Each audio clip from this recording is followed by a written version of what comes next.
Je souhaitais vous souhaiter la bienvenue et vous remercier de votre présence aussi nombreuse ici pour cette Assemblée Générale. Aujourd'hui, pour ce 30 mars, on réunit l'ensemble de nos bénévoles et l'ensemble des associations, tous les AG de Motiens, pour pouvoir faire l'Assemblée Générale 2023, où on va reprendre l'ensemble des animations que nous avons réalisées et bien évidemment avec un focus sur la partie fête. Ça sera pour nous aussi l'occasion d'annoncer l'affiche, de pouvoir montrer la nouvelle identité du comité des fêtes et de pouvoir présenter tout ce que nous allons faire en 2024, même si l'année est déjà bien entamée.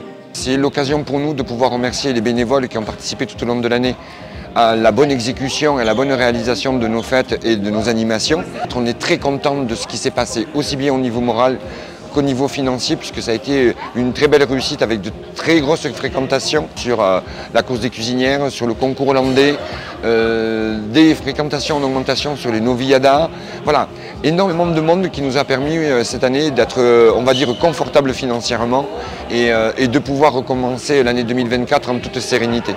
Sur les projets de 2024, on va reprendre notre programme, on ne va pas spécialement le changer parce que c'est, comment dire, les rendez-vous, il faut les maintenir et les garder parce que ça permet de se souvenir qu'est-ce qu'il y avait. La seule chose qu'on rajoutera, c'est que le samedi matin, à 10h30, il y aura donc un concours de cocarde aux arènes. L'autre nouveauté aussi, c'est que du coup, on passe à la KPA le dimanche matin, donc une journée taurine qui va être centrée donc avec la KPA et la Noviada l'après-midi. Chose importante aussi sur la Noviada, c'est qu'on fait revenir les escolarils, donc on change de sang, on change de ganaderia, on a laissé tomber les Monte Alto et on est passé sur ça. Et pour terminer, le mardi après-midi, on fera un bal guinguette qui se situera donc devant les arènes pour pouvoir avoir justement cette ambiance. Donc ce sont les principales nouveautés qui seront présentes donc sur ce programme 2024. Nous avons décidé au niveau du comité des fêtes de modifier le visuel de notre comité des fêtes. On voulait lui donner un nouvel accent. Il reprend un petit peu les bases de l'ancien blason. En fait, le blason était dans ce sens-là, je ne sais pas si vous vous rappelez, et vous avez au milieu et au centre le H de Hagetmont.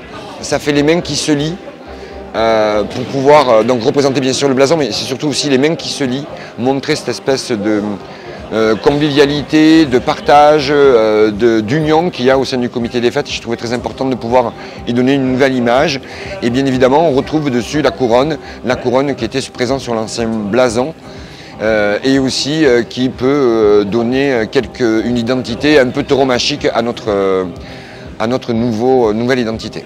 Alors mon sentiment sur l'Assemblée Générale, eh bien, je pense que tout s'est bien passé. Bravo à tous les orateurs qui ont explicité dans chacun de leurs domaines de compétences quelles étaient leurs actions.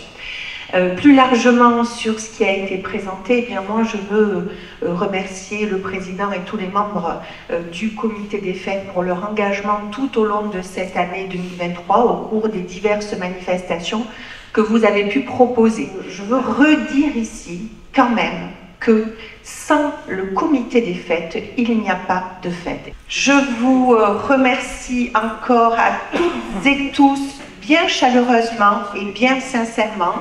Et puis, écoutez, j'espère que tous les petits problèmes que nous rencontrons actuellement vont très vite être résolus et que nous aurons de beaux spectacles dans les semaines à venir et de magnifiques fêtes au mois de juillet prochain. Je vous remercie.